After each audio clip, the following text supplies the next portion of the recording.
जाई तुहारे तकदीर हो। जब खाला पुआ हमारा या जुरिया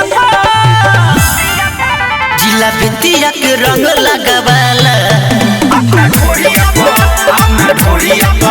किचे कहारी के मुहर लगावाला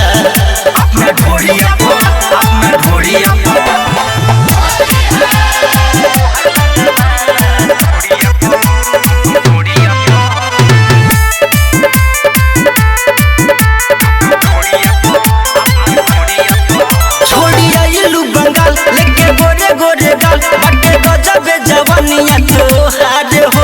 छोड़ा अपन गोरी जीत होली हवे परसित आज जान जइबू हवे बिहार हो। छोड़ी आइलू बंगाल लेके गोरे गोरे गाल बटे गजबे जवानिया तोहार हो। छोड़ा अपन गोरी जीत होली हवे परसित आज जान जइबू हवे बिहार हो। यहाँ चोली पवन रंगोली जब निकले ललफुवन के टोली बड़ा मजा आई कलावा के मोरिया जिला बिटिया के रंग लगावाला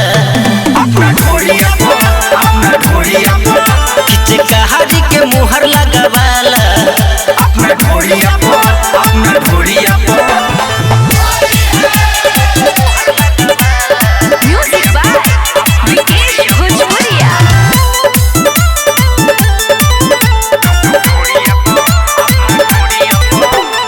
हमर माने जातू बात नता बचबू न साचो कहीं के रंग सगर बदन हमर बिगड़ल बमन तानी भात रखा गोलू भाई के ए बाजी सुने तारू अब करी शुरुआत हमर माने जातू बात नता बचबू न साचो कहीं के रंग सगर बदन हमर बिगड़ल बमन तानी बात माना गोलू भाई के कहताड़े रतन से विशेष हो या जे धीरज बिगाड़ दी है फेस हो।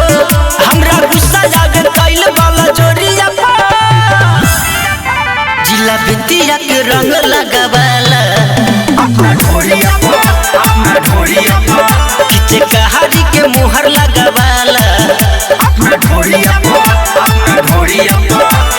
Recording by ADR Music by Sakhwa।